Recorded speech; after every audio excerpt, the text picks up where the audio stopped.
Hello बच्चों, very very welcome to all of you once again, very very welcome to all of you. आज मैं आप लोगों को ग्रेविटेशन का न्यूमेरिकल्स कराऊंगा। जैसा कि हम लोग प्रीवियस लेक्चर में ग्रेविटेशन में हम लोगों ने क्या कहते हैं कैप्लर्स का प्लैनेटरी मोशन पढ़ लिया था। फर्स्ट लॉ पढ़ा था, सेकंड लॉ पढ़ा था, थर्ड लॉ पढ़ा था। आज हम लोग इसका न्यूमेरिकल्स करेंगे। और जैसा कि आप लोगों को कुछ कल जो है हम लोगों ने इसका प्रैक्टिस भी कराया था, इसके न्यूमेरिकल्स हो चुके हैं और एक दो क्वेश्चन आपको मैं होमवर्क के लिए दिया था। आई होप, उम्मीद है कि बहुत सारे बच्चों ने किया होगा। और इसका पूरा कराते हैं इसका सोल्यूशन। और मेरा ये ऑफलाइन मोड और ऑनलाइन मोड में दोनों ही पढ़ाता हूँ। आज ही से जो एक दो वीडियो मैंने डाला भी है। आज मैं इसका क्या कहते हैं फिर से क्या कहते हैं इसका रिव्यू करूँगा, पूरा पढ़ाऊँगा आप लोगों को। और इसको चलो स्टार्ट करते हैं। और मेरा ये खुद का चैनल है Paramount academy.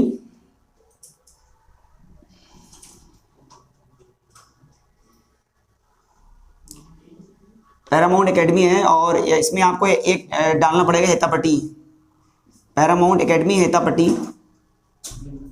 Paramount academy Hetapatti, ये डालना पड़ेगा। तब आपको मेरा ये चैनल आपको पूरा दिखाई देने लगेगा। और मेरा अगर कंप्लीट पैकेज आपको लेना है, कंप्लीट पैकेज मैं पूरा यूट्यूब में पढ़ाऊंगा, फ्री ऑफ कॉस्ट पढ़ाऊंगा, इसमें कोई भी चार्ज नहीं लगेगा। और इसका मैं 2-3 वीडियो आपको पढ़ा भी चुका हूँ। क्या कहते हैं तो जो है आज इसका मैं फिर से स्टार्टअप इसका करने जा रहा हूँ। चलो स्टार्ट करते हैं। क्या कहते हैं इसका न्यूमेरिकल्स कराते हैं। जैसा कि हम लोगों ने कैप्लर्स का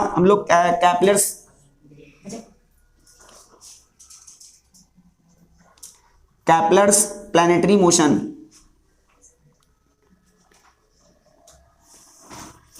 Kepler's planetary motion,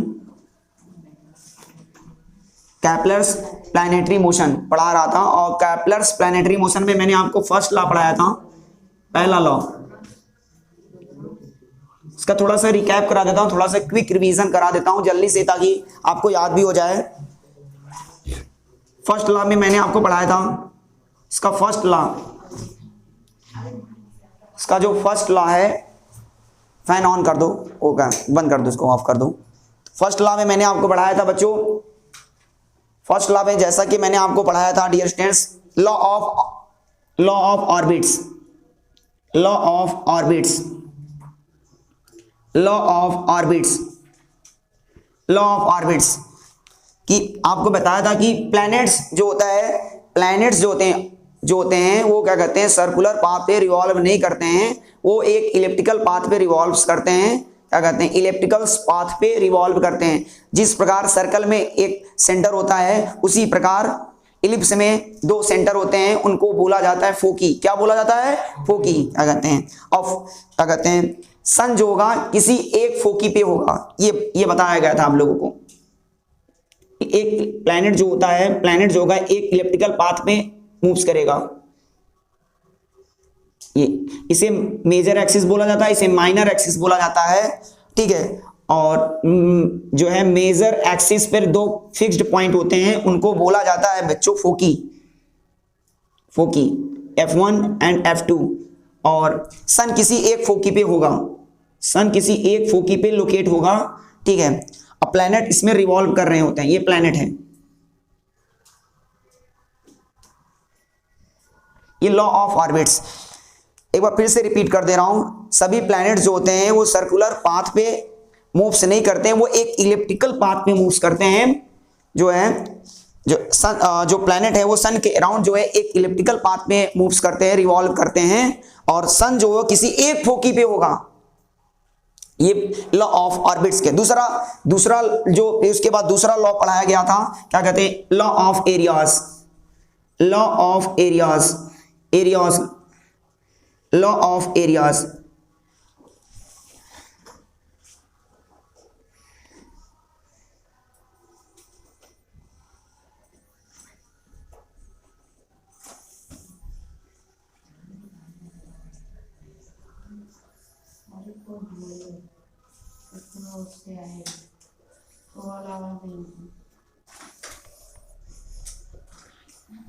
law of areas, इसका लिंक जो है एरिया से है।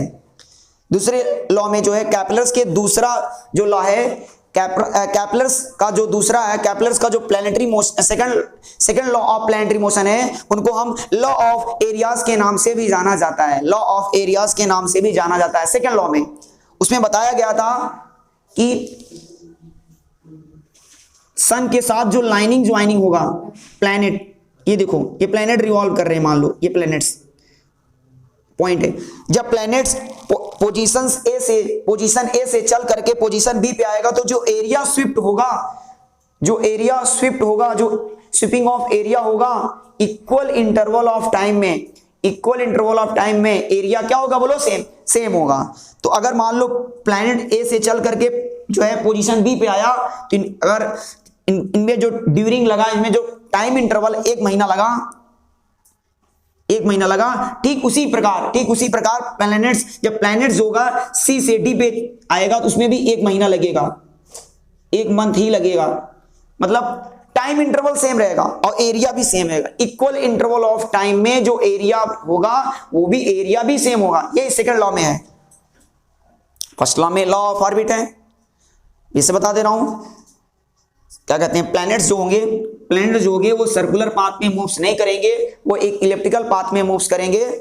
जिस प्रकार सर्कल में एक सेंटर होता है, ठीक उस प्रकार क्या कहते हैं, इसमें 2 सेंटर होते हैं, ठीक है, और इनको फोकी बोला जाता है। फोकस का एक्चुअली जो होता है, फोकस का जो पीरियड होता है फोकी होता है, और सन किसी एक फोकी पे लोकेटेड होगा। ये पहला लॉ में है। सेकंड लॉ में क्या बताया गया था, जो प्लैनेट्स जब रिवॉल्व करेंगे सन के साथ, जो लाइनिंग ज्वाइनिंग होगा, जो एरिया स्विपिंग होगी, जो एरिया शिफ्ट होगा, इक्वल इंटरवल ऑफ टाइम में एरिया क्या होगा, सेम होगा। अगर प्लैनेट्स ए से चल करके जब प्लैनेट मूव्स करेगा, जब पोजीशन ए से चलकर पोजीशन बी पे आएगा तो जो एरिया स्विपिंग होगा, जो एरिया शिफ्ट होगा, दोनों का एरिया क्या होगा बोलो, सेम होगा। अगर जो है पोजीशन ए से चलकर पोजीशन बी पे आया प्लैनेट, इसमें 1 महीना लगा, ठीक उसी प्रकार इसमें भी 1 महीना लगेगा। अगर इसमें एरिया भी सेम होगा, इक्वल इंटरवल ऑफ टाइम में एरिया भी सेम होगा। ये सेकंड लॉ में। थर्ड लॉ में क्या है, थर्ड लॉ में आपको बताया गया the square of time period is directly proportional two cube of mean distance of क्या प्लैनेट। इसको एक सिंपल भाषा में, एक सिंपल वर्ड में बोले, इसको कह सकते हैं T square is directly proportional to क्या है, आर क्यूब। इसमें एक पॉइंट भूल गया, जब प्लैनेट्स इसमें मैंने एक पॉइंट आपको बताना भूल गया, जब प्लैनेट्स इलिप्टिकल पाथ में घूम रहा होगा मेरे प्यारे बच्चों, ये मान लो यहाँ पे आ गया प्लैनेट्स, घूमते घूमते रिवॉल्व करते यहाँ पे आया, ये देखो सन से क्लोज, ये प्लैनेट जो होगा, ये प्लैनेट सन से क्लोज में है। जब प्लैनेट सन से क्लोज में होगा तो इसकी स्पीड क्या हो जाती है बोलो, ज्यादा, वो फास्टर हो जाती है, इसकी स्पीड ज्यादा हो जाती है। और जब प्लैनेट्स यहाँ पहुंचेगा, घूमते घूमते मान लो यहाँ पे आया, तो मेरे प्यारे बच्चों ये सन से बहुत दूर है। जब सन से दूर रहेगा प्लैनेट तो उसकी स्पीड क्या रहेगी, स्लो रहेगी, वो स्लोअर हो जाती है। उसके पीछे का कारण मैंने आपको बताया था, F is inversely proportional to R square. अगर डिस्टेंस कम होगा तो फोर्स ज्यादा लगेगा, अगर डिस्टेंस ज्यादा होगा तो फोर्स कम लगेगा। यहाँ पे डिस्टेंस ज्यादा है तो फोर्स कम लगेगा, फोर्स कम, जब किसी पे फोर्स कम लगाओगे तो इसकी स्पीड कम रहेगी, ऑब्वियस। जब किसी पे ज्यादा फोर्स लगा दो इसकी स्पीड ज्यादा हो जाती है। मतलब दूसरे वाले पॉइंट्स में यही बताया गया है, प्लैनेट जो कि कांस्टेंट स्पीड से नहीं चलेंगे कि भाई 10, अगर प्लैनेट जो है 10 मीटर पर सेकंड से चल रहे हैं तो सब में 10 मीटर से, यहां भी 10 रहेगा, यहां भी 10, नो, ऐसा नहीं है। प्लैनेट जो होंगे कांस्टेंट स्पीड से नहीं चलेंगे। इसमें दूसरे वाले पॉइंट्स में बताया गया है, कैपलर के सेकेंड लॉ में बताया गया है, प्लैनेट जो होंगे कांस्टेंट स्पीड से नहीं मूव्स करेंगे। वो क्या कहते हैं मेरे प्यारे बच्चों, जब सन जो होगा, जब प्लैनेट जो होगा सन से दूर में होगा तो इसकी स्पीड स्लो होगी, जब प्लैनेट क्या कहते हैं सन से क्लोजेस्ट में होगा तो इसकी स्पीड ज्यादा हो जाएगी। ये दूसरे वाले पॉइंट्स में है। तीसरे वाले पॉइंट्स में क्या है, तीसरे वाले अब कैपलर्स के थर्ड लॉ में बताया गया है, द स्क्वायर ऑफ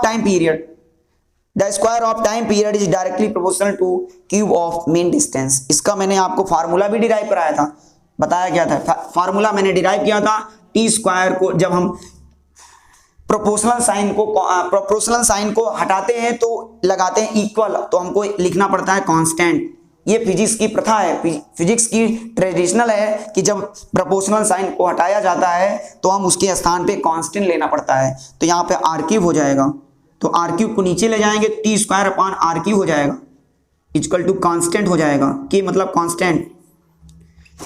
अब इसको अगर 2 टाइम पीरियड रहेगा तो उसके लिए फार्मूला बनेगा T1 upon R1 cube equal to T2 upon क्या हो जाएगा बोलो, R2 क्यूब।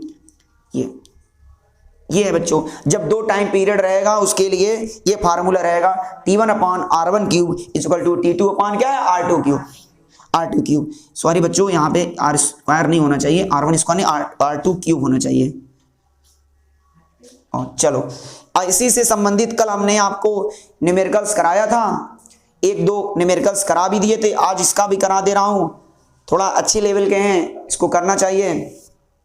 चलो इसको इरेज कर देता हूं, ठीक है।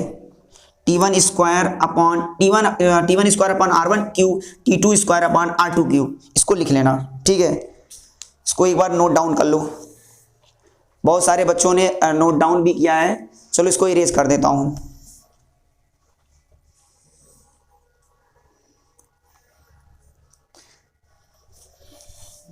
ये फार्मूला बच्चों हम लोगों ने पढ़ा था, T1 स्क्वायर, अभी बताया इसका मैंने आपको कराया था derivation, T1 square upon R1 cube equal to T2 square upon R2 cube.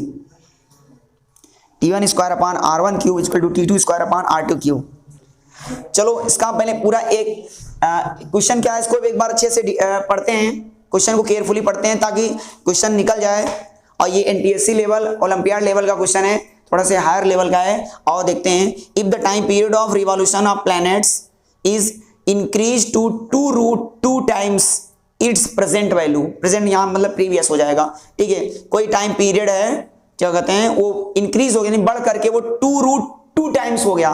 यानी शुरू में टाइम पीरियड एज्यूम कर लो इसको, इनिशियल और फाइनल।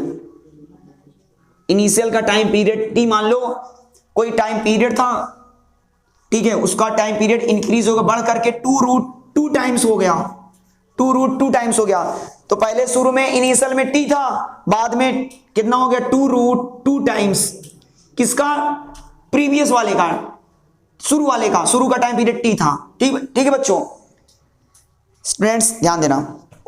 उसके बाद क्या पूछ रहा है कि then the percentage increase in radius, बताओ रेडियस में कितना परसेंट चेंज होगा। तो आपको पहले टाइम पीरियड और रेडियस में रिलेशन आपको मालूम होना चाहिए कि ये फार्मूला किससे लिंक है। और ये जो है बच्चों आपको बताया गया है कैपलर्स, ये जो है कैपलर्स के प्लेनेटरी मोशन वाले से सवाल से संबंधित है। ये अजीज बच्चों को कैपलर्स का थर्ड लॉ मालूम है, वो आसानी से लगा पाएगा। अब मैंने कैपलर्स का थर्ड लॉ आपको पढ़ाया था, the square of time period is directly proportional two cube of mean distance. फिर से बता दो, एक लाइन का है सीधा, the square of time period is directly proportional two cube of mean distance of planet. इसका मैंने आपको फार्मूला डिराइव कराया था। जब 2 टाइम पीरियड रहेगा, 2 टाइम पीरियड रहेगा तो T1 square upon R1 cube equal to क्या है बोलो, T2 square upon R2 cube. इसमें देखो R1 R2 रेडियस है। चलो हम कैपिटल R में ही मान लेते हैं, इसमें हमारे फार्मूला में R है तो कैपिटल R है, तो लिखते हैं रेडियस, तो कैपिटल पहले वाले का रेडियस मान लो R है, पहले वाले का रेडियस R है, तो दूसरे वाले रेडियस को हम लोग क्या मान लेंगे, क्या एज्यूम कर लेंगे, R डैश। क्या मान लेंगे, R डैश। चलो अब इसी R डैश की वैल्यू निकाल ले, बस R डैश के निकाल ले तो हमको percentage change in increase radius निकल जाएगा। और इसका फार्मूला हमको मालूम होना चाहिए, परसेंटेज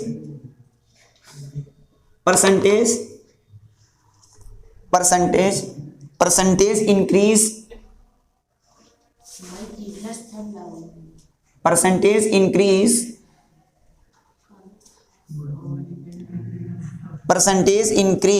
इन रेडियस। रेडियस में कितना परसेंट चेंज आएगा, रेडियस में कितना परसेंट चेंज आएगा वही पूछ रहा है। 100%, 200%, 300, 600 ऑप्शन में है।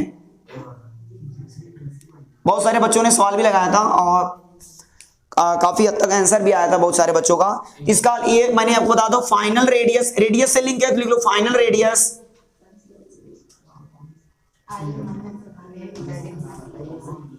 Final radius upon initial radius, initial radius -1 into 100। ये फार्मूला याद रखना, बस हो गया। परसेंट में चेंज करने के लिए 100 से मल्टीप्लाई किया जाता है। बस फाइनल रेडियस निकाल लो इनिशियल रेडियस में, इनिशियल रेडियस तो r है, फाइनल रेडियस आ जाए बस r डैश, निकालते आओ इसी फार्मूला से। t1 square upon r1 cube equal to t2 square upon r2 cube. t1 को मानेंगे इनिशियल, t2 को मानेंगे फाइनल, t1 को मानेंगे इनिशियल, t2 को मानेंगे फाइनल, ठीक है। तो t1 के स्थान पे t लिखेंगे, t स्क्वायर अपॉन r1 के स्थान पे हो जाएगा r का क्यूब। देखते रहना बच्चों, t2 स्क्वायर, t2 के स्थान पे लिखेंगे 2 रूट टू t का whole square upon r dash का होल क्यूब, ये हो जाएगा। इसका सलूशन मैं यहां दे रहा हूं, तो हो जाएगा t square upon r cube, t square upon r cube 2 root 2t का होल स्क्वायर, 2 रूट t को 2 टाइम्स लिख लो, तो 2 रूट 2 का मल्टीप्लाई 2 रूट 2 में करेंगे, 2 2 जा 4, 2 2 जा 4 हो जाएगा। और रूट 2 से रूट 2 का मल्टीप्लाई करें, सेम रूट से मल्टीप्लाई करते हैं तो रूट हट जाता है, t का स्क्वायर हो जाएगा। इतना तो सबको मालूम है, मैथ पढ़े हो आप लोगों ने। 4 2 जा 8, 8t स्क्वायर हो जाएगा, 8t स्क्वायर अपॉन इधर चलेगा r डैश क्यूब, मिलाते रहना सब लोग, अपना मिला लेना आंसर। तो t स्क्वायर से t स्क्वायर कैंसिल हो जाएगा, ये हो जाएगा r डैश क्यूब, इधर चला जाएगा, r dash cube equal to हो जाएगा, क्या हो जाएगा 8r क्यूब, 8r क्यूब। तो r डैश क्या, अगर r डैश की वैल्यू निकालना है, r डैश की वैल्यू, तो r डैश क्या हो जाएगा, क्यूब यहाँ पावर 3 है तो क्यूब रूट बन जाएगा, क्यूब रूट 8r क्यूब, और 8 का क्यूब रूट आपको मालूम है 2 होता है, r क्यूब से r निकल जाएगा, तो r डैश की वैल्यू आ जाएगा 2r आ जाएगा, यानी इनिशियल वाले का 2 टाइम्स आ जाएगा। फाइनल रेडियस जो होगा, फाइनल रेडियस क्या है बोलो, r डैश, वो इनिशियल वाले रेडियस का 2 टाइम्स होगा, 3 टाइम्स होगा बोलो, 2 टाइम्स होगा बेटा। तो r डैश की वैल्यू निकाल लो, निकाल लिया। अब ये उठा करके, इसको उठा करके यहां पर रख दो, ये फार्मूला है। जब भी परसेंटेज चेंज पूछेगा, percentage change in kinetic energy, percentage change in radius, radius पूछेगा तो रेडियस लिखेंगे, काइनेटिक एनर्जी पूछेगा तो काइनेटिक एनर्जी लिखेंगे। ये हद तक सवाल हर जगह पे आता है, यहां तक जेईई मेंस तक में 1-2 क्वेश्चन उठा के दे देता है। अब 1-2 क्वेश्चन मैं आपको कराता हूं उसका। चलो आओ, इसमें देखो लिखा है percentage increase in radius, percentage increase in radius. तो बताओ क्या बताए थे, फाइनल रेडियस बताओ, फाइनल रेडियस कितना है, फाइनल रेडियस कितना है बोलो, क्या है, क्या था, क्या माने थे, r डैश, यहां लिख लो r डैश। इनिशियल रेडियस क्या है, r हो जाएगा -1 इंटू 100, बस सारी वैल्यू पुट अप कर दो, put the value, get the answer. r dash की वैल्यू 2r है, 2r अपॉन क्या हो जाएगा r -1 इंटू 100, r से r कैंसिल, 2 - 1 इंटू 100, तो कितना आ जाएगा, 2 1 2, 100% आएगा, 100%, ठीक है। यहाँ परसेंट लगा देना, परसेंट 100% होगा इसमें, ऑप्शन ए को इसमें बेस्ट आंसर होगा, ए वाला। इसको नोट कर लो, नोट इट, 2 मिनट इसको नोट कर लो बच्चों। जो बच्चे ऑनलाइन पढ़ रहे हैं वो भी अपना नोट कर ले।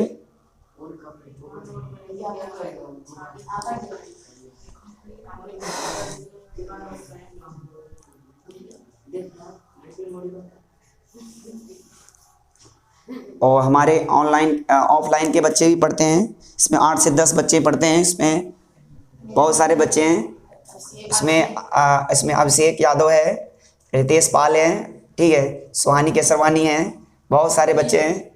और हमारा कुछ दिन बाद जो है ऑनलाइन ऑनलाइन मोड पे भी चलने लगेगा, ऑफलाइन और ऑनलाइन दोनों ही मोड चलेगा।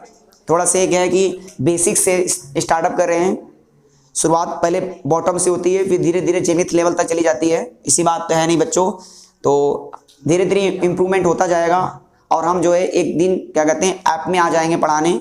और सभी बच्चे से ये कहेंगे कि अगर मेरा ये वीडियो आपको पसंद आता है तो प्लीज़ लाइक सब्सक्राइब कीजिएगा, ठीक है, ताकि अगला वाला वीडियो मैं अपलोड करता रहूं और अच्छे से अच्छा वीडियो डालता रहूं, ताकि आपको बेनिफिट मिलता रहे। एजुकेशन फील्ड से जितनी भी चीज़ें लाभ आपको मिलेगा मैं सब दूंगा, लेकिन इसमें बस आपका ये प्यार सपोर्ट मेरा बना रहे आप लोगों का। और क्या कहते हैं धीरे एक से एक वीडियो डालेंगे आपको, ताकि आप क्या कहते हैं आप अच्छे से इम्प्रूव कर सको, ठीक है। चलो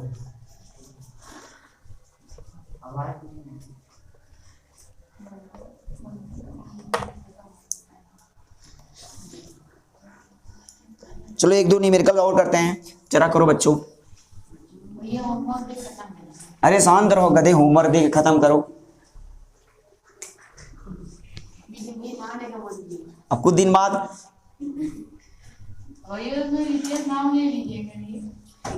हम ऑफलाइन वाले बच्चों को भी फेमस कर देंगे।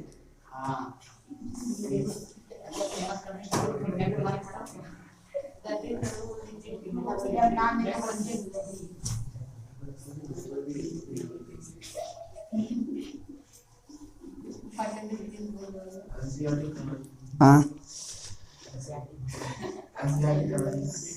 और कुछ बच्चे जो है हमारे एनसीईआरटी किंग इसे नाम जाना है, NCERT king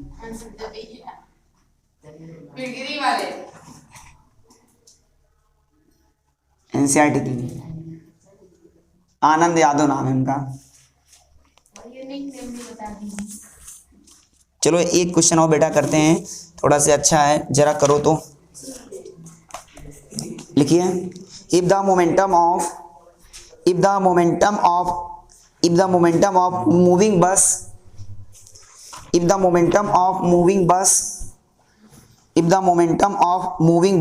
with constant mass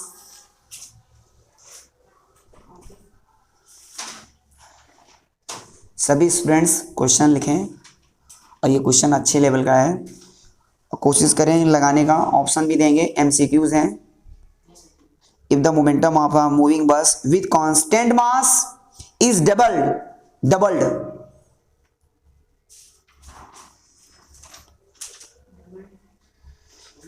then its kinetic energy becomes, तो बताइए काइनेटिक एनर्जी में क्या हो जाएगा? डबल हो जाएगा, ट्रिपल हो जाएगा, क्वाड्रपल हो जाएगा, रिमेन्स कांस्टेंट, कोई भी चेंज नहीं होगा। मैं ऑप्शन दे रहा हूं आपको।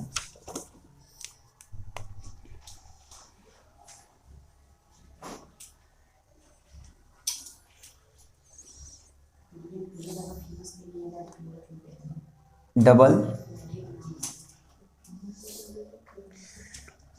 ट्रिपल,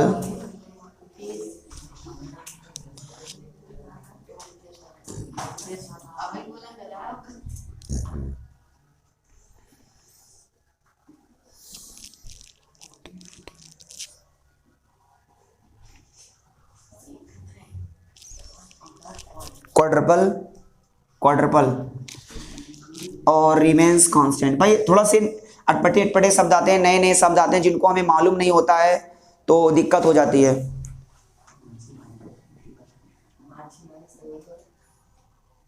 रिमेन्स कांस्टेंट,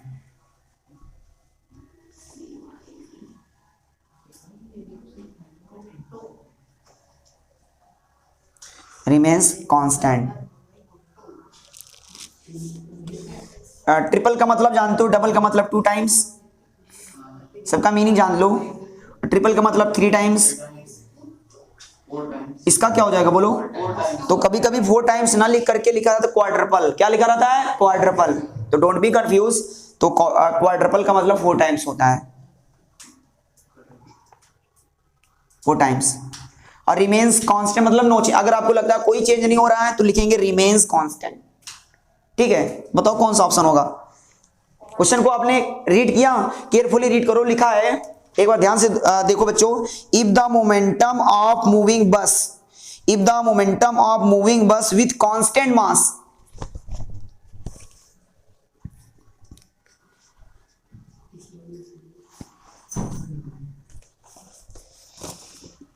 कोई चलती हुई बस है, कोई चलती हुई बस है, एक बार फिर से रिपीट करता रहा हूं, if the momentum of moving bus with constant mass is doubled, कोई चलती हुई बस है, उसका मोमेंटम डबल हो जाता है, मोमेंटम डबल हो जाता है, फोर्स लगाने में मोमेंटम में चेंज होता है, तो मालूम है, मोमेंटम में चेंज हो जाए मतलब मोमेंटम डबल हो गया। अब मास तो क्या है, कांस्टेंट है, आपने फार्मूला पढ़ा होगा, मोमेंटम का फार्मूला क्या होता है, P equal to m into क्या होता है, v, mass into velocity, the product of mass and velocity is called क्या होता है, मोमेंटम। अब मोमेंटम को हमने मोमेंटम को आपको समझने के लिए बताया था, मोमेंटम को जब भी आपको समझना है चोट से समझना है, फोर्स ज्यादा लगेगा तो मोमेंटम में चेंज ज्यादा आएगा, ठीक है। तो ये बताओ इसमें कौन सी चीज कांस्टेंट है, बोलो मास, मास तो कांस्टेंट है, ठीक है। देखो तो इसका मान लिया मैंने इनिशियल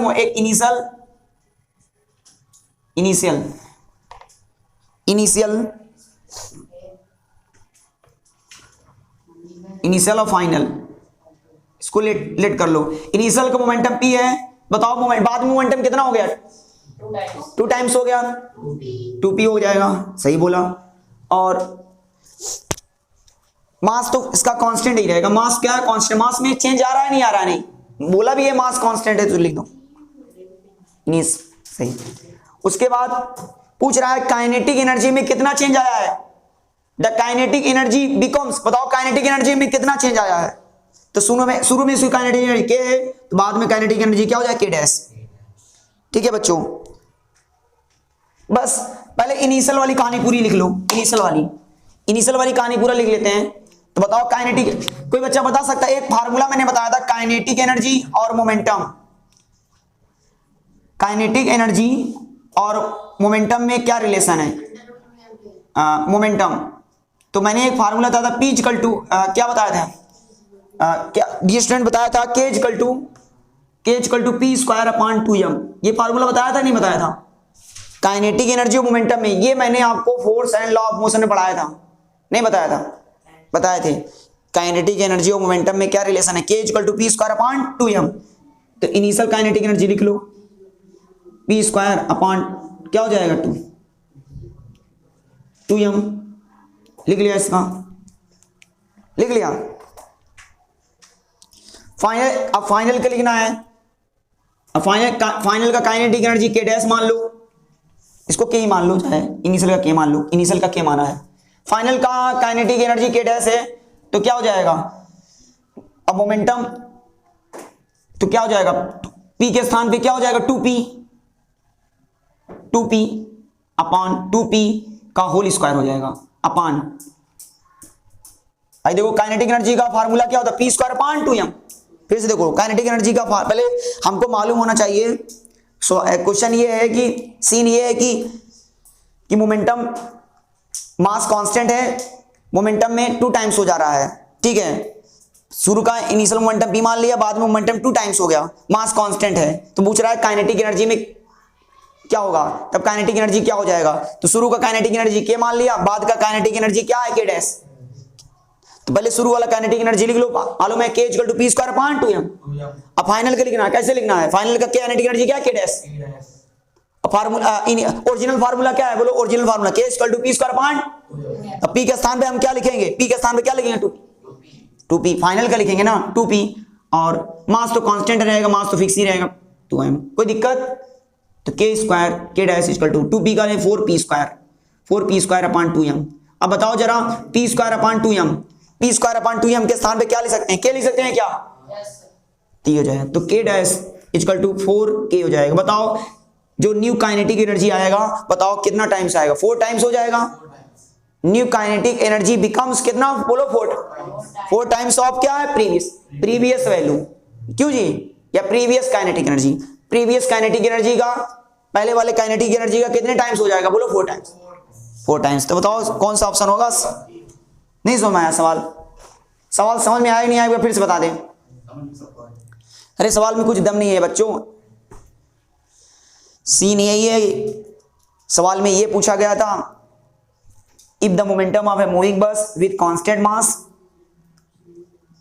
किसी बस का जो मोमेंटम है 2 टाइम्स हो जाता है, कांस्टेंट मास है, मास कांस्टेंट है, किसी बस का मोमेंटम 2 टाइम्स हो जाता है, ठीक है, मास कांस्टेंट है, तो इसका मतलब शुरू में मोमेंटम p था, बाद में 2p हो गया, 2 टाइम्स बोला है तो 2p लिख दिया। मास कांस्टेंट है, मास फिक्स है, मास में किसी भी प्रकार का चेंजेस नहीं आ रहा, मास को मैंने वही ले लिया इनिशियल फाइनल। पूछ रहा है फिर काइनेटिक एनर्जी में क्या हो जाएगा, तो शुरू का काइनेटिक एनर्जी क्या माना बोलो के, बाद का क्या हो जाए के डैश, तो इसकी पहले इनिशियल वाली कहानी लिखेंगे। तो बताओ काइनेटिक एनर्जी मोमेंटम में फार्मूला क्या होता है, के इक्वल टू बोलो, K equal to p square upon 2m। अब फाइनल काइनेटिक एनर्जी बोलो के डैश, बोलो क्या है, के डैश इक्वल टू के डैश का, अब फाइनल काइनेटिक एनर्जी लिखना है तो क्या लेंगे बोलो के डैश, अब फार्मूला क्या होता है p स्क्वायर अपॉन 2m। तो बच्चों तो यहाँ पे क्या हो जाएगा, क्या हो जाएगा 2, बोलो क्या हो जाएगा 2p, p के स्थान पे 2p हो जाएगा, 2p का होल स्क्वायर अपॉन 2m, और 2p के स्थान पे 4p स्क्वायर हो जाएगा, 2m हो जाएगा। अब p स्क्वायर अपॉन 2m हमको जानते हैं क्या होता है बोलो k होता है। तो बताओ kinetic energy, new kinetic energy क्या हो जाएगा, कितने टाइम्स हो जाएगा 4 टाइम, मतलब क्वाड्रपल हो जाएगा, ठीक है, इसको नोट कर लो।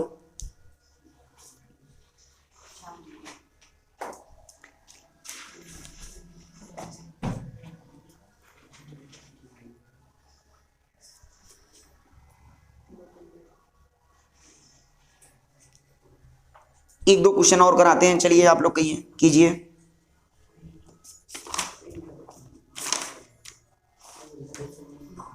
ये फार्मूला सबको मालूम होना चाहिए, रिलेशन बिटवीन, अब मैंने force and law of motion में करवाया भी था,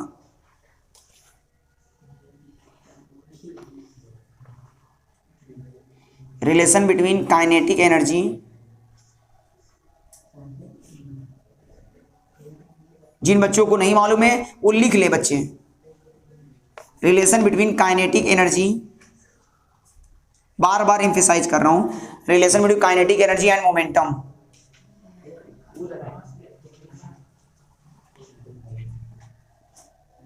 के इक्वल टू होता है p स्क्वायर अपॉन 2m।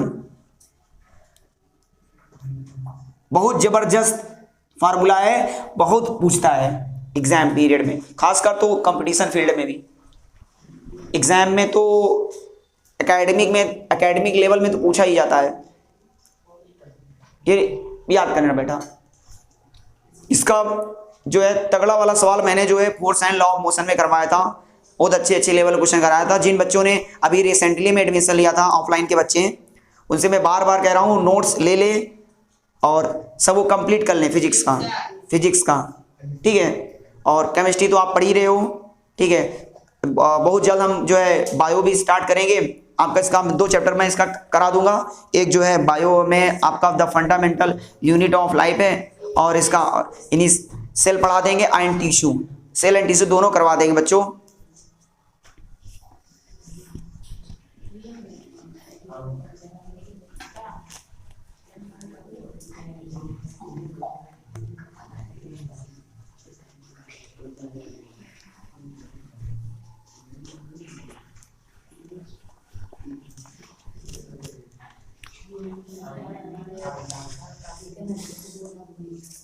लिखो, ये सवाल जो है फ्री फॉलिंग मोशन का है, उम्मीद है कि सारे बच्चे लगा भी लेंगे, मैक्सिमम मैंने जो प्रैक्टिस करा भी दिया है।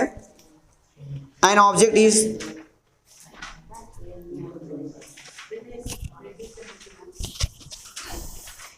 सॉरी बच्चों माइक निकल गया,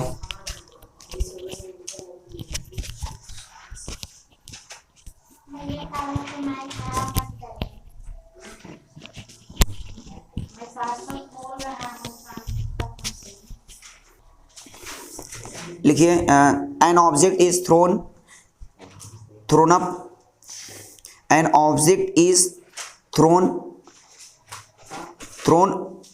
अप, ना मत लिखो, थ्रोन अपवर्ड मोशन का है, डाउनवर्ड का नहीं है। An object is thrown upward, the time taken by it to reach the highest point, thrown up किया गया है, डाउनवर्ड का मोशन नहीं है, थ्रोन अप किया गया है, उछाला गया है, प्रोजेक्ट किया गया है, ठीक है, एक ऑब्जेक्ट को थ्रोन अप किया गया है, the time taken by it to reach the highest point is 2 second. वह 2 सेकेंड पे हाईएस्ट पॉइंट पे पहुंच जाता है। टाइम कितना लेता है बोलो? 2 सेकेंड। 2 सेकेंड पे वो हाइट अचीव कर लेता है, हाईएस्ट पॉइंट पे पहुंच जाता है। What is the initial velocity of object? बताओ कितने की स्पीड से उसको प्रोजेक्ट किया गया था, उछाला गया था। इनिशियल वेलोसिटी पूछ रहा है। What is the initial velocity of object? एक बार मैं बात को रिपीट कर दे रहा हूं, क्वेश्चन को फिर से। An object is thrown upward, full stop, the time taken by it to reach the highest point is 2 second. लिख लिया? अच्छा। What is the initial velocity of the object? What is the initial velocity of the object? G की value लेना है 9.8 metre पर second square. जरा लगाओ।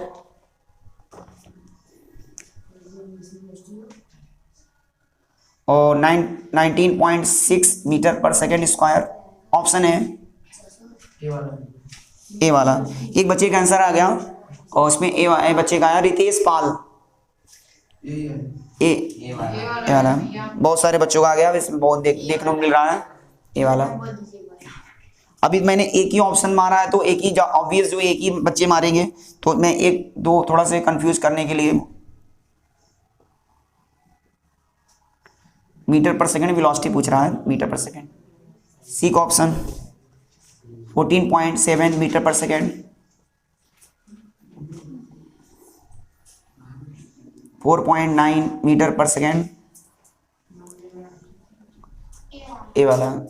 आओ देखते हैं बच्चों, जरा बच्चों बताओ, गेंद को प्रोजेक्ट किया गया है, उछाला गया है, गया गया गया गया गया गया गया गया गया गया गया और ये हाईएस्ट पॉइंट तक पहुंच गया। ये हाईएस्ट पॉइंट तक पहुंच गया। दरवाजा बंद कर दो। ये थोड़ा सा साउंड चल रहा है हमारे गांव में, रामलीला जो है 2-3 दिन से हो रहा है, थोड़ा सा साउंड में दिक्कत है।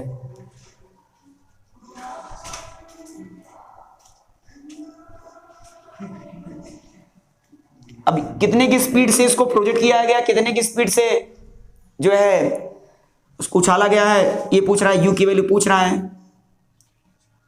ठीक है, अब बताओ मैक्सिमम हाइट। 2 सेकंड में उसने हाइट अचीव कर लिया, 2 सेकंड पे पहुंच गया मैक्सिमम हाइट पे, तो टाइम कितना लिया था बताओ? 2 सेकंड। इतना मालूम है कि डिस्प्लेसमेंट जो होगा हाइट ऑफ द बिल्डिंग के क्या होगा, बराबर होगा, ऊपर की ओर है। हम लोगों ने कार्टेशियन सिस्टम पढ़ा था, कार्टेशियन सिस्टम मैथ में। जब भी फ्री फॉलिंग मोशन वाला आएगा हम लोग कार्टेशियन सिस्टम का ही फॉलो करेंगे, कार्टेशियन सिस्टम का ही फॉलो करेंगे। और हर हाल में जो है असलेशन ड्यू टू ग्रेविटी नीचे ही लगने वाला है, चाहे ऊपर की ओर प्रोजेक्ट किया जाए, चाहे डाउनवर्ड किया जाए, चाहे उछाला जाए, चाहे गिराया जाए। ठीक है बच्चों, जी तो नीचे ही लगने वाला है। माइनस जी कितना होता है? -9.8 मीटर पर सेकंड स्क्वायर। बस इतनी इंफॉर्मेशन दिया गया है, क्या और कुछ दिया गया है क्या बच्चों? बस लगा दो। कौन सी इक्वेशन लगेगा? आई थिंक मेरे को लगता है ये तो डिस्प्लेसमेंट दिया नहीं है और टाइम दिया है और इनिशियल वेलोसिटी पूछा है, एक्सेलरेशन ड्यू टू ग्रेविटी दिया है, तो मेरे को लगता है आपको डिस्प्लेसमेंट भी नहीं दिया है, तो सेकंड तो लगेगा नहीं, थर्ड भी नहीं लगेगा। टाइम दिया है, ये इनिशियल वेलोसिटी, तो फर्स्ट इक्वेशन लगाते हैं। First equation of motion v equal to u plus at। ठीक है, चलो v की वैल्यू मैक्सिमम हाइट पे इतना हमको मालूम है, मैक्सिमम हाइट पे क्या जाएगा, तो क्या हो जाएगा? 0 जाएगा। u की वैल्यू पूछ रहा है, एक्सेलरेशन ड्यू टू ग्रेविटी कितना है? माइनस बोलो, -9.8। और मैक्सिमम हाइट पहुंचने में कितना लगा था? 2 सेकंड। ये तो बहुत आसान था, लड्डू वाला सवाल था यार। प्लस माइनस माइनस हो जाएगा, 19.6 उधर जाएगा जी, तो हो जाएगा 19.6, यू की वैल्यू 19.6 मीटर पर सेकेंड। ये इसका आंसर आएगा। एक बार फिर से बात कर रहा हूं, जितने बच्चे कभी भी सवाल आए फ्री फॉलिंग मोशन का, आपको थोड़ा से भी हेजिटेशन नहीं होना है, हड़बड़ाना नहीं है। आपको बस मैथ में एक चैप्टर पढ़े हुए कोऑर्डिनेट ज्योमेट्री, उसमें कार्टेशियन सिस्टम होता है, बीच में ओरिजिन होता है, ओरिजिन से राइट का होता है प्लस ओरिजिन से लेफ्ट का minus, above the plane plus, below the plane क्या माइनस। ठीक है, प्रोजेक्ट किया गया है तो डिस्प्लेसमेंट जो होगा हाइट ऑफ द बिल्डिंग के बराबर होगा, वो प्लस होगा, देखो ऊपर जा रहा है, गेंद ऊपर जा रहा है, उछाला जा रहा है। ठीक है, इतना तो मालूम है, जब भी गेंद को ऊपर की ओर उछालेंगे तो क्या लगता है, गेंद ऊपर ही रहेगा, क्या गेंद कहाँ आएगा, नीचे। तो ग्रेविटी लगेगा, जाहिर सी बात, असलेशन ड्यू टू ग्रेविटी कहाँ लगेगा, नीचे की ओर लगेगा, ऊपर तो जाहिर सी बात है। तो असलेशन ड्यू टू ग्रेविटी कहाँ लगेगा, नीचे की ओर, चाहे गेंद को उछाला जाए चाहे गेंद को गिराया जाए। इतना कॉमन सेंस होना चाहिए कि हर हाल में असलेशन ड्यू टू ग्रेविटी नीचे ही लगने वाला है। तो ये देखो, और नीचे की ओर है तो जाहिर सी बात है, नीचे की ओर हमेशा क्या लगता है, बोलो माइनस। कार्टेशियन सिस्टम देख लो माइनस, इसलिए माइनस लिया है। अच्छा, बस कार्टेशियन सिस्टम को फॉलो करो, आ जाएगा। और first equation of motion v equal to u plus at, इसमें u का डेटा पूछ रहा है, u वाला, u की वैल्यू पूछ रहा है इनिशियल वेलोसिटी। मैक्सिमम हाइट पे v की वैल्यू 0 हो जाएगी, जाते जाते मैक्सिमम हाइट पे इसकी v की वेलोसिटी 0 हो जाएगी। टाइम दिया है v equal to u plus at, लगा दिया, 19.6 मीटर पर सेकंड है। तो बच्चों आई होप, उम्मीद है आपको अंडरस्टैंड हुआ होगा। और क्या कहते हैं, प्लीज़ अगर ये मेरा वीडियो अगर आपको पसंद आया होगा, प्लीज़ लाइक सब्सक्राइब मत करना भूलिएगा।